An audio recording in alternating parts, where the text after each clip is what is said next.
ओम साईं राम। आज के इस वीडियो में आप सबसे बाबा की एक और लीला शेयर करूंगी। बाबा की यह लीला बाबा की एक प्रसिद्ध किताब एम्ब्रोसिया इन शिरडी पार्ट 1 से ली गई है।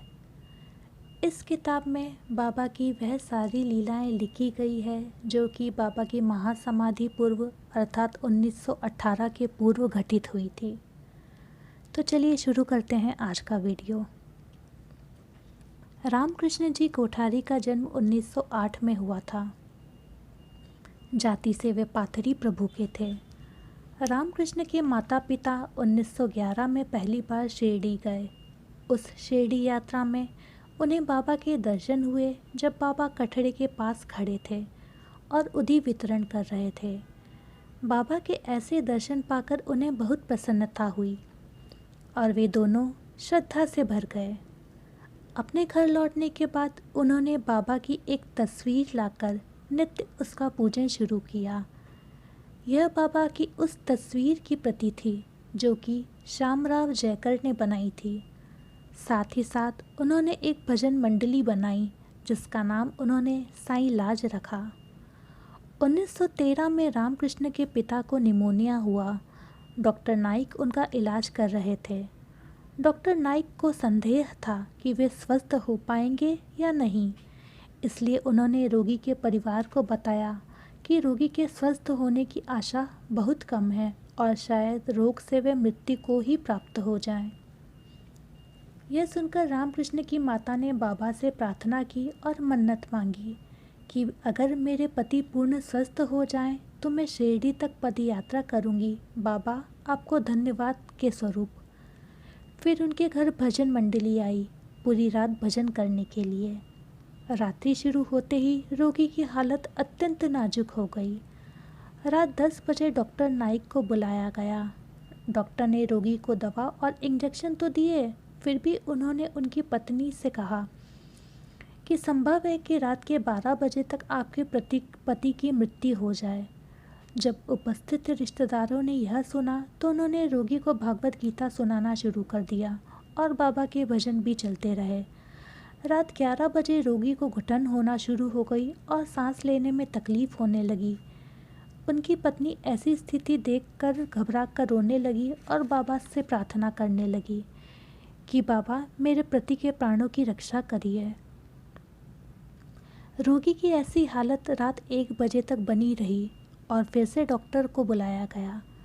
डॉक्टर ने फिर से रोगी को इंजेक्शन दिया और सबको बताया कि अब चिंता की कोई बात नहीं है क्योंकि अब संकट टल गया है और रोगी खतरे से बाहर है। भजन मंडली फिर भी सुबह 4 बजे तक भजन करती रही और फिर सबने उनकी पत्नी को आश्वासन दिया कि अब चिंता की कोई बात नहीं है, बाबा की दया से खतरा टल गया है, इसलिए अब उन्हें अपनी मन्नत पूरी करने के लिए शिरडी पद यात्रा की तैयारी करनी चाहिए। उसके बाद रोगी का स्वास्थ्य निरंतर ठीक होने लगा और रोगी चलने फिरने लगा। फिर रामकृष्ण के परिवार और भजन मंडली ने शिरडी के लिए पदयात्रा शुरू करी। कोपरगांव पहुंचकर उन्होंने 5 बैलगाड़ियां किराए पर ली कोपरगांव से शिरडी तक का सफ़र तय करने के लिए।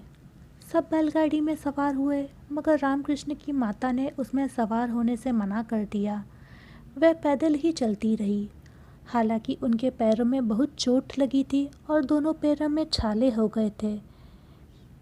शिरडी से थोड़ी दूरी पर रास्ता अत्यंत पथरीला और कांटेदार था, इसलिए वह एक पेड़ के नीचे आकर आराम करने लगी।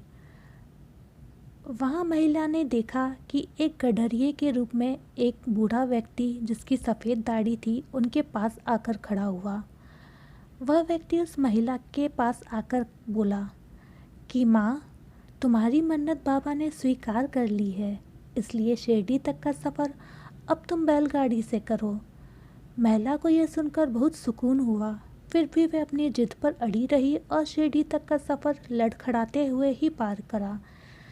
जब वह द्वारिका माई पहुंची, बाबा वहीं नज़दीक बैठे नाना साहेब चांदोरकर से बोले, मैं इस महिला से रास्ते में मिला था और कहा कि बैलगाड़ी में बैठ जाए, पर इसने सुना नहीं। देखो इनके पैर पर कितनी चोट लगी है और कितनी सूज भी रहे हैं। मगर शाम तक पैर ठीक हो जाएंगे, इसलिए चिंता की कोई बात नहीं। बाबा के शब्द बिल्कुल सही निकले और शाम तक रामकृष्ण की माता के पैर पूरी तरह से ठीक हो गए। फिर वे लोग कुछ दिन शिरडी में रुके और बाबा की उदी और प्रसाद लेकर अपने अपने घरों को लौट गए। आज की लीला समाप्त। बाबा आप सब पर अपनी कृपा बनाए रखे। ओम साई राम।